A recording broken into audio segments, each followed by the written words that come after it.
하나님의 섭리는 운명이나 우연도 아니며 필연도 아니다. 그럼에도 불구하고 우리는 마음이 너무나 둔감하여 하나님의 섭리의 높이에 미치지 못하고 그 아래로 아주 멀리 떨어져 있으므로 그곳까지 높이 이르려면 그 간격을 줄여야 한다. 그러므로 나는 다음과 같이 말하고자 한다.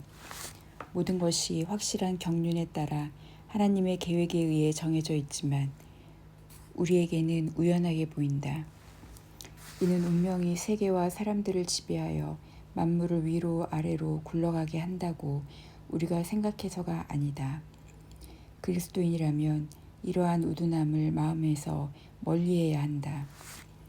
오히려 이는 사건들이 일어나는 질서, 논리, 목적, 필연성 그 대부분이 하나님의 계획에 감추어져 있고 사람의 억견으로는 이해가 되지 않기 때문에 하나님의 뜻의 산물임이 분명한 것들이 우리에게는 마치 우연한 것들처럼 여겨진다.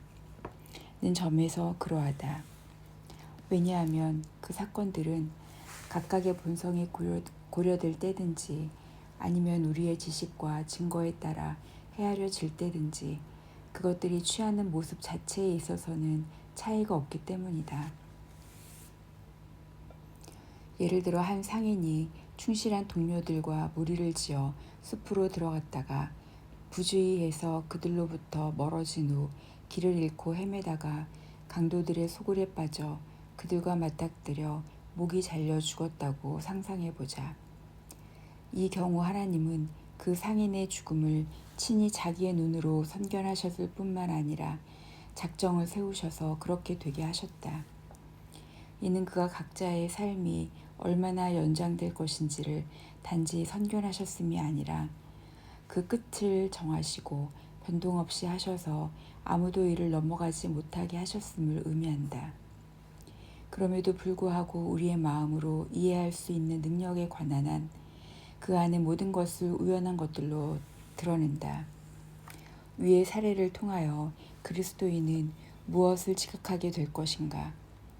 과연 그는 이런 종류의 죽음에 이르는 과정에 있어서 일어났던 일이 무엇이든 그것은 그 자체의 본성상 우연한 일이라고 간주할 것이나 그럼에도 불구하고 하나님의 섭리가 운명을 다스려 그 목적에 이르는 길을 지도했다는 사실을 의심하지 않을 것이다.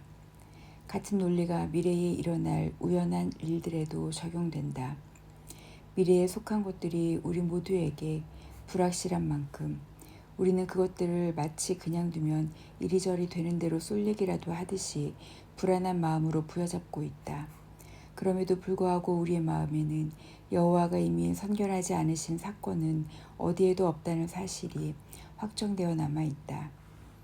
이런 점에서 운명, 당하는 일이라는 말이 전도서에 자주 반복된다. 왜냐하면 사람들은 최초의 직관으로는 깊이 숨어있는 제1원인을 꿰뚫어 볼 수 없기 때문이다. 그럼에도 불구하고 성경에 제시된 하나님의 은밀한 섭리는 사람들의 마음에서 결코 소멸되지 않았으니 어둠 가운데서 항시 반짝이는 어떤 섬광들이 사라지지 않음과 같았다. 예컨대 블레셋의 점장이들은 비록 믿지 못하고 흔들렸지만 만일 괴가 그 길을 지나가면 우리를 치신 분이 하나님이시요 그렇지 아니하면 우연히 당한 것인 줄 알리라 라고 말하면서 닥친 애군을 일부는 하나님께 일부는 운명에 돌렸다. 참으로 어리석게도 그들은 복술에 속임을 당하여 운명으로 도피했다. 그럼에도 우리가 보듯이 그것은 자제하여 자기들에게 일어난 흉사가 감히 우연한 일이라고 생각하지는 않았다. 그렇다면 하나님은 어떻게 자기 섭리의 굴레로 자기의 원함에 따라 모든 운명이 방향을 바꾸도록 하시는가? 이에 대한 답은 다음 놀라운 예에서 분명히 주어질 것이다. 보라, 다윗이 마온 광야에서 포위되었던 시간. 바로 그 순간에 블레셋 사람들이 그 땅에 쳐들어오므로 사울은 떠나지 않을 수 없었다.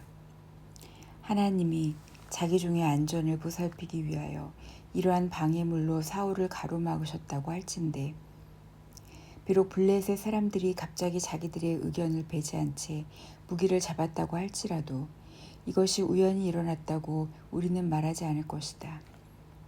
믿음은 우리에게 우발성으로 보이는 것에도 하나님의 은밀한 격동이 있었음을 인식하는 것이다. 실로 항상 똑같은 논리가 나타나는 것은 아니지만 세계에서 인식되는 변화는 그것이 무엇이든 의심할 바 없이 하나님의 손의 비밀스러운 운행으로부터 생겨난다는 것을 우리는 견지해야 한다. 그러나 하나님이 제정하신 것은 반드시 일어나지만 무조건적으로 그런 것도 아니고 자체의 본성에 따라 필연적으로 그런 것도 아니다. 익숙한 예로 그리스도의 뼈를 떠올릴 수 있다. 그는 우리와 같은 몸을 취하셨으며 그의 뼈는 부러질 수 있는 것이었다. 건전한 사람이라면 아무도 이를 부인하지 않을 것이다. 그럼에도 불구하고 그것이 부러지는 것은 불가능하였다. 하나님은 그의 아들의 뼈를 연약함에 종속시키셨으나 부러짐으로부터 면제하심으로써 자연적으로 당할 수 있었던 일을 자기의 필연성으로 제한하셨던 바 이로써 우리는 상대적 필연과 절대적 필연의 구별과 이와 다를 바 없는 결과물의 필연과 결과의 필연의 구분이 학파들 가운데 그저 무모하게 만들어지지 않았음을 알게 된다.